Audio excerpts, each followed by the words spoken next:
In a quiet office, fluorescent light hums over empty desks. Then a sound tears through it, a high screech, two machines shaking hands across a copper line, a noise built in 1980. The calendar says 2025. A beige box in the corner stirs, draws a sheet into its rollers, and prints a document a hospital 3 miles away just sent. No server, no cloud, no login. Everyone in this building was told this machine died 30 years ago. They wrote its obituary in magazines. Yet here it sits, screeching, printing, essential, refusing every funeral the future ever arranged for it. The year was 2000. The fax machine had never been more powerful. Global shipments peaked that year, millions of units flooding offices from Tokyo to Toledo. The sales charts climbed like a victory lap. It was a coronation. And it arrived exactly too late, because the internet was already here. Email moved messages in seconds, free, instant, weightless. The fax dragged paper across a phone line at a crawl, jamming, smudging, screeching. By every measure an engineer cared about, the contest was finished. Speed had won.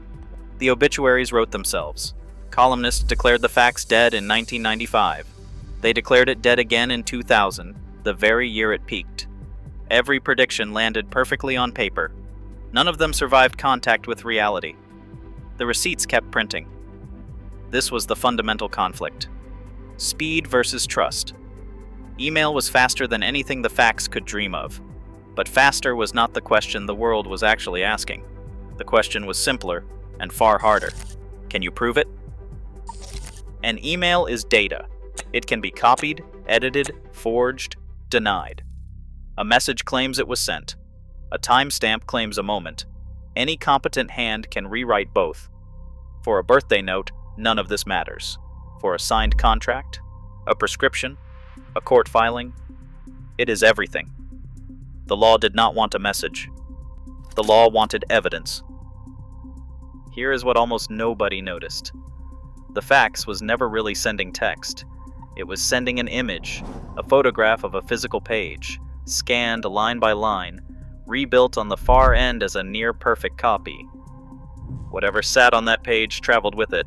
A signature, a letterhead, a doctor's scrawl. The ink itself became the message. Understand the machine and the magic dissolves into mechanics. A drum rotates beneath the page. A light sweeps across each line. A sensor reads dark and bright, and converts the pattern into a stream of tones. Those tones cross the wire. On the far side, the process runs in reverse, burning the same pattern onto fresh paper. No words were transmitted, only the picture of them. That distinction looked trivial in 2000. It was anything but. A typed email reproduces words. A fax reproduces a document, the artifact, not merely its contents. When a signed page emerged from the rollers across town, it carried the weight of the original because it was, in every way the law recognized, a faithful image of the original. The standard that made it possible had a name. Group 3, ratified in 1980, squeezed a scanned page into a stream a phone line could carry in under a minute. It needed no central server. No company stood between sender and receiver. The connection ran point to point, two machines and a wire, with no third party able to quietly alter the record in between. Engineers had built something durable and never bothered to sell it. They marketed speed and convenience while the real value hid in the architecture, autonomy, fidelity, proof. The superior technology had arrived. It was faster, cheaper, endlessly flexible. But the thing the fax quietly solved still had no replacement waiting. The scene is a hospital at 2 a.m. A nurse feeds a page into a machine bolted to the wall. Across the city, in a pharmacy that never closes, a fax stirs and prints a prescription, signature intact, legally binding the instant the ink lands. No login, no app, no outage. The tone sounds, the paper crawls, the patient gets their medicine. This is not where the fax survived. This is where it dug in. Medicine entrenched first. Patient records carry a legal weight that demands proof of who sent what, when, and unaltered. Law followed close behind. A faxed signature was admissible, traceable, defensible in a way an email attachment never was. Then government planted its flag, building entire workflows around the machine. And workflows, once written into procedure, do not move. Then came the force that fossilized everything. Regulation. Health privacy laws hardened around the fax precisely because it was point-to-point and serverless.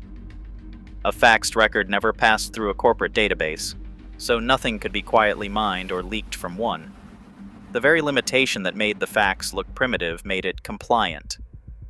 The rules did not merely permit the fax, they began to require it. This was the cruel irony at the summit.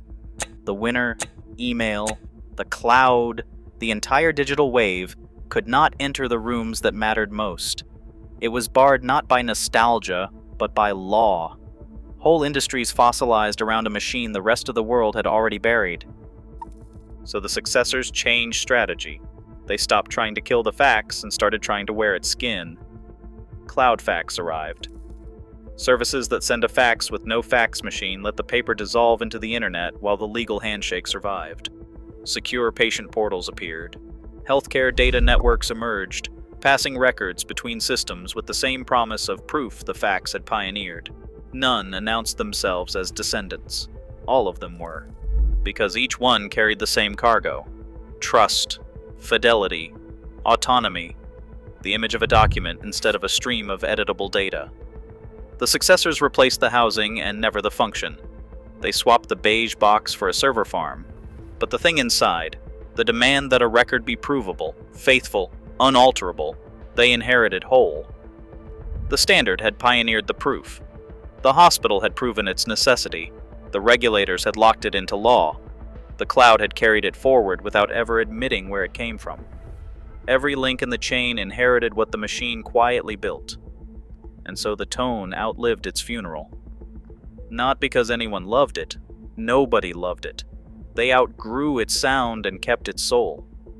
We declared its obsolescence again and again, and obsolescence turned out to be a story we told, never a fact we proved.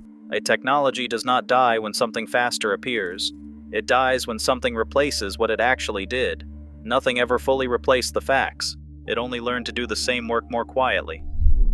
Listen, in the right rooms, and you can still hear it, the screech of a machine that the future never managed to bury. If a story like this changes how you see the machines around you, subscribe, because the next thing you assume is dead may be holding the modern world together.